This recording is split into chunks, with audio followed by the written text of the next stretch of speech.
À la tuilerie de Bardonnay, l'artisan de la terre a trouvé ses ressources et depuis 30 ans, il ne cesse d'amarrer régulièrement son travail à la manufacture.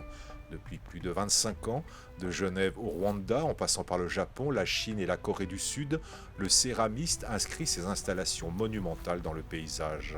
Amoncellement, agencement d'argile ou de briques gravées inspirées d'objets anciens. Son énergie lui vient de ses gestes, simples et directs, car Jacques Kaufmann sait à quel point la mémoire de l'argile est présente dans son œuvre. Bien évidemment, la mémoire du matériau, pour nous, c'est un terme tout à fait commun dans la pratique de métier. La mémoire du matériau, c'est celle qui fait que, c'est le seul matériau d'ailleurs qui a cette propriété-là, que je donne une caresse ou un coup dans la matière va prendre cette énergie et à travers la cuisson, pérenniser ceci dans ce que moi j'appelle une pierre culturelle. À l'intérieur du musée de l'Ariana, dédié à la céramique et au verre, l'artiste plasticien élargit son propos. La céramique traverse toute l'histoire de l'humanité. Abstrait ou concret, humain ou industriel, le signe que traque Jacques Kaufmann est toujours révélateur d'une énergie.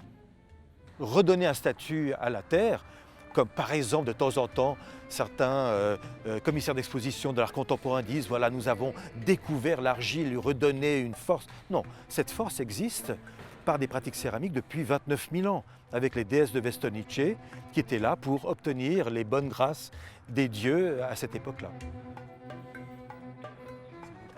C'est vous, c'est moi l'argile. Mais oui, si je pense en termes de mots-clés vis-à-vis de l'argile et de mon travail avec ce matériau, c'est la mémoire. Il comporte une mémoire en lui, une mémoire de ses origines, le granit qui avec beaucoup de temps, beaucoup d'eau se transforme en argile, qui est une roche détritique, un déchet, qui ensuite se transforme en ardoise dans la famille géologique liée.